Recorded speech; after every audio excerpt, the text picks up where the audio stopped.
నమస్కారం. యూట్యూబ్లోకి వెళ్ళి తారానాథ్ మురాలా అని టైప్ చేసి సబ్స్క్రైబ్ బటన్ని గంట గుర్తుని నొక్కండి. నేను వీడియో అప్లోడ్ చేయంగానే మీ అకౌంట్లోకి డైరెక్ట్గా వస్తుంది.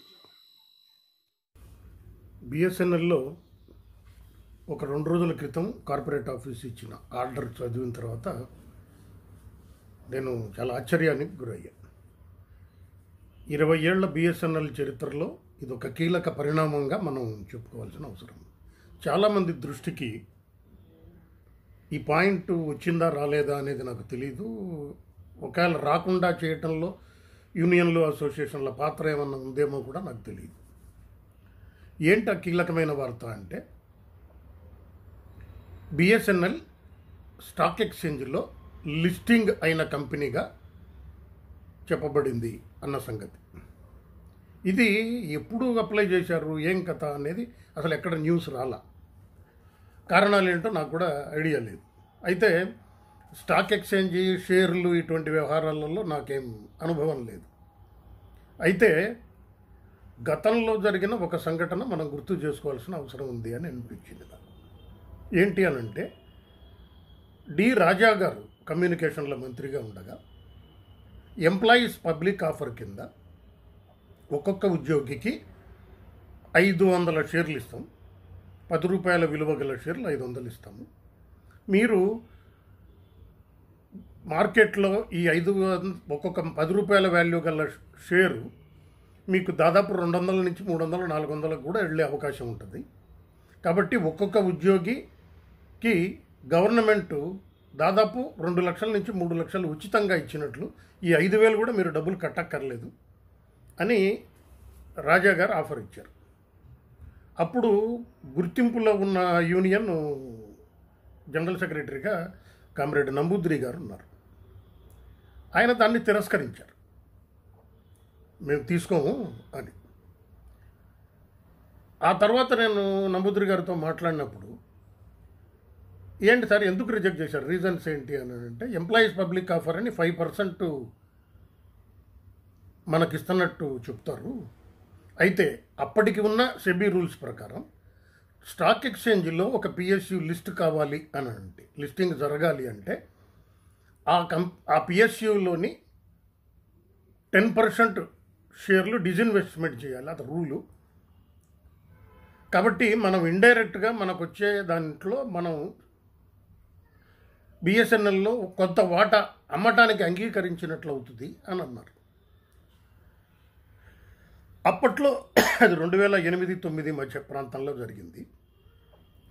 అరే మరి నాకు ఇప్పుడు ఏమైందంటే, మొన్న కార్పొరేట్ ఆఫీస్ ఇచ్చిన లెటర్ ప్రకారం 8,500 కోట్ల రూపాయలు బాండ్ల రూపంలో గవర్నమెంట్ ఆఫ్ ఇండియా సావర్ణ గ్యారంటీతో మార్కెట్లో పెడితే అరగంటలో అయిపోయినాయి. అరగంటలో కొనేసుకున్నారు 8,500 విలువ గల బాండ్స్ అని. మనం ఎంత విలువ ఉంది బిఎస్ఎన్ఎల్ కానీ సంబరపడ్డాం. అయితే ఇప్పుడు జరిగింది ఏంటంటే, కార్పొరేట్ ఆఫీస్ ఇచ్చిన ఆర్డర్లో ఏమని ఉందంటే, 8,500కి బాండ్ల రూపంలో మనం మార్కెట్లో డబ్బులు కలెక్ట్ చేశాం కాబట్టి మ్యాండేటరీగా చట్టబద్ధంగా మనం సెబీలో రిజిస్టర్ కావాల్సిందే. అందుకోసం 28/9/2020 సెబీలో ఆల్రెడీ బిఎస్ఎన్ఎల్ రిజిస్టర్ అయింది. అట్లాగే 7/9/2021 ఈ సెబీ స్టాక్ ఎక్స్చేంజ్ ఏదైతే ఉందో, సెబీ రూల్స్ ప్రకారం బోర్డ్ ఆఫ్ డైరెక్టర్లు డిస్క్లోజర్ రిక్వైర్మెంట్ అంటే వాళ్ళకున్న ఆస్తులేంటి, అప్పులేంటి, కంపెనీ డైరెక్టర్ అయిన తర్వాత ఏమైనా ఆస్తులు పెరిగినాయి, ఇట్లా కొన్ని చాలా రూల్స్ ఉన్నాయి. ప్రతి క్వార్టర్లీ మీరు ఫైనాన్షియల్ స్టేట్మెంట్ ప్రకటించాలి. దాదాపు 161 పేజీల రూల్స్ ఉన్నాయి, సెబీ రూల్స్. ఒక కంపెనీ లిస్ట్ అయిన తర్వాత ఏం చేయాలి అన్నదానికి. ఇది 7/9/2021 board of directors SEBI rules ప్రకారం డిస్క్లోజర్ రిక్వైర్మెంట్ని ప్రకటించారు. అట్లాగే 11/11/2021 బోర్డ్ ఆఫ్ డైరెక్టర్ల సమావేశమై సెబీ రూల్స్ ప్రకారం ఏమేమి పనులు చేయాలో అవన్నీ ఆమోదించి ఒక 8 పేజీలు 11 పేజీల మొత్తం రూల్స్, మెటీరియల్ అని అదని మొత్తం టోటల్ డీటెయిల్స్ ఇచ్చారు. దాని ప్రకారం నాకు ఒక డౌట్ ఏమొచ్చిందంటే, లిస్ట్ అయ్యింది ఆల్రెడీ. ఎప్పుడు లిస్ట్ అయిపోయింది? 28/9/2020లోనే లిస్ట్ అయిపోయింది. ఎందుకు లిస్ట్ అయింది అని అంటే, మీరు బాండ్ల రూపంలో 8,500 కోట్ల రూపాయలు సేకరించారు. దానికి ప్రభుత్వ అనుమతి, ప్రభుత్వం దానికి సాధారణ గ్యారంటీ ఇచ్చింది. కాబట్టి మీరు ఆటోమేటిక్గా లిస్ట్ కావాల్సిందే అని అన్నారు. ఆటోమేటిక్గా లిస్ట్ కావాలి అన్న రూల్ ఉన్నప్పుడు మళ్ళీ నేను రూల్స్ పరిశీలించాను అసలు ఏంటి అని. సెబీలో ఒక పిఎస్యు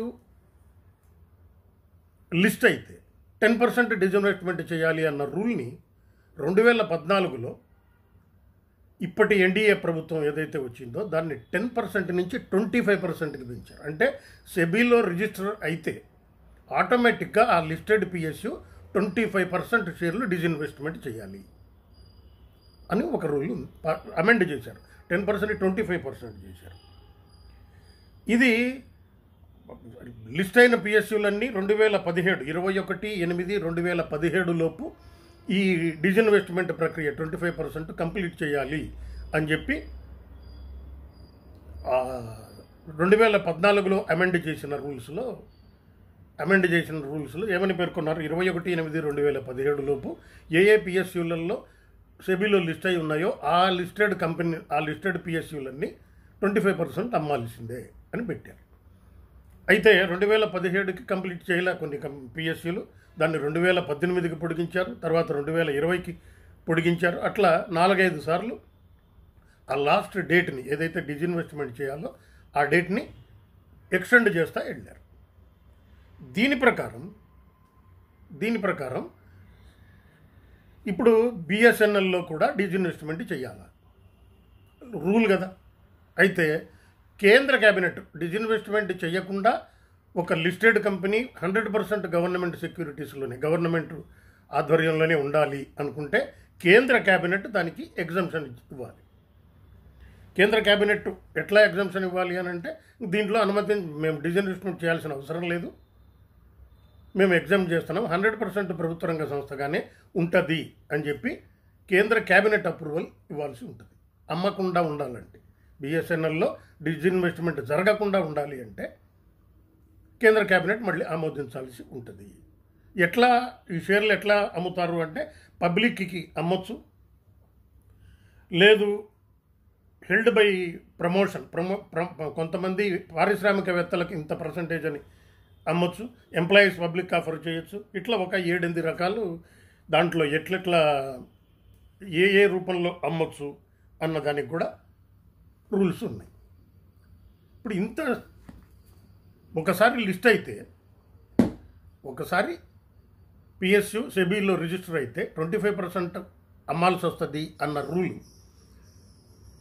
ఉద్యోగస్తులకి ఎందుకు చెప్పటం లేదు యూనియన్స్? ప్రభుత్వం ఎందుకు చెప్పటం లేదు? 2, 8,500 కోట్లకి కేంద్ర ప్రభుత్వమే గ్యారంటీ ఇచ్చి బాండ్ల రూపంలో కొనమని ఎందుకు చెప్పింది? మేము గ్యారంటీ ఇస్తాం, సవరణ గ్యారంటీ, బ్యాంకులో లోన్ తీసుకో అని అంటే బ్యాంకులలో లోన్ ఇప్పిస్తే సరిపోయేది కదా. బాండ్స్ రూపంలో ఎందుకు అన్నారు? బాండ్స్ రూపంలో డబ్బులు సేకరిస్తే లిస్ట్ అవుతుంది, లిస్ట్ సెబీ దగ్గర చేయాల్సి వస్తుంది అన్న రూలు నాయకత్వాలకు, ఆల్ ఇండియా నాయకత్వాలకి తెలుసా తెలియదా? ఒకవేళ తెలిసి వీళ్ళు బయటికి చెప్పకుండా దీనికి ప్రచారం కల్పించకుండా ఉన్నారా? లేదు, ఈ ప్రక్రియ అంతా జరుగుతుంది కాబట్టి ఎంప్లాయీస్ మైండ్ని డైవర్ట్ చేయాలంటే పే కమిషన్ అనే చర్చ తీసుకొస్తే పే కమిషన్లో పడి ఈ కథ మానేస్తారా?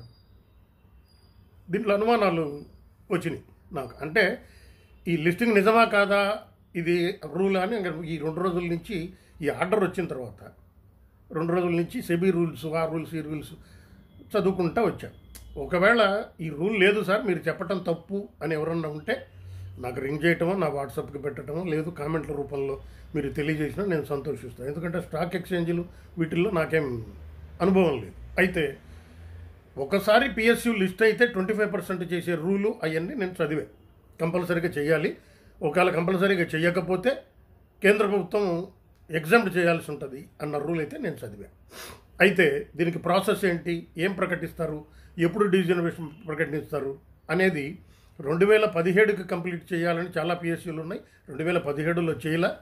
ఇప్పుడు కేంద్ర ప్రభుత్వం మొన్న బడ్జెట్లో కానీ లేకపోతే మానిటైజేషన్ పైప్ లైన్ విషయాలలో కానీ కొన్ని పిఎస్యూల లిస్టు 28 ఎన్నో పిఎస్యూలు ఇచ్చి ఈ పిఎస్యూలలో మేము చేస్తాం, డిజిన్వెస్ట్మెంట్ ఇంత పర్సంటేజ్ అని చేస్తాం అని అన్నాం. ఇప్పుడు మొన్న ఎల్ఐసిలో కూడా డిజిన్వెస్ట్మెంట్ ఇంత పర్సంటేజ్ అని చేశారు. ఆ రకంగా చేసే అవకాశం ఉంటుంది. ఒకసారి లిస్ట్ అయితే మనం మన కళ్ళెం ప్రభుత్వం చేతికి ఇచ్చినట్లే. కంపల్సరీగా డిజిన్వెస్ట్మెంట్కి వెళ్తుంది 1%, 2%, 3%. అట్లా కాకుండా విఎస్ఎన్ఎల్లో లాగా 26% ఒకరికి ఇచ్చేసి మెయింటెనెన్స్ వాళ్ళకి ఇస్తారా అన్న అనుమానం కూడా చెప్పలేము. వ్యూహాత్మక భాగస్వామిగా చేర్చుకుంటామా, లేదు 5%, 10% అమ్ముకుంటా వెళ్ళి ఇట్లా చేస్తారా, లేదు 25% ఎట్ టైం కాకుండా 10% చేయండి సరిపోతుంది అంటారా, లేదు అంతకుముందులాగా ఎంప్లాయీస్ పబ్లిక్ ఆఫర్ అని పెట్టి మీకు ఇది ఇస్తున్నాం అని తాయిలం చూపిస్తారా, తెలియదు. అయితే స్టాక్ ఎక్స్చేంజ్లో అయితే బిఎస్ఎన్ఎల్ లిస్ట్ అయింది. లిస్ట్ అయిన తర్వాత మ్యాండేటరీగా చట్టబద్ధంగా ఏమేం చేయాలా అన్న ప్రక్రియ కూడా ఈ 2 రోజుల క్రితం వాళ్ళు ప్రకటించారు. మన అకౌంట్ సిస్టమ్ కూడా అంతకుముందు 1 ఇయర్కి ఒకసారి ప్రకటించేవాళ్ళం, ఇప్పుడు క్వార్టర్లీ చేస్తున్నారు. క్వార్టర్లీ ఎందుకు చేస్తున్నారు అనేది నేను కనుక్కుంటే మా కంప్యూటర్లో డేటా వచ్చేస్తుంది కదా సార్, అందుకేమో అనుకున్నాం. నిన్న ఇది చేసిన తర్వాత నేను కనుక్కుంటే లేదు, ప్రతి క్వార్టర్లీ కంపెనీ లాభ నష్టాలు ప్రకటించాల్సి వస్తుంది కాబట్టే క్వార్టర్లీ సిస్టానికి అకౌంట్స్ సిస్టాన్ని కూడా తీసుకొచ్చారు అని ఒకరెవరో చెప్తున్నారు. కాబట్టి డిజిన్వెస్ట్మెంట్ ప్రక్రియకి ఈ ప్రభుత్వం బిఎస్ఎన్ఎల్లో నాంది పలికింది అని చెప్పి మనం అనుకోవాల్సిన అనుమానాలు కలుగుతున్నాయి.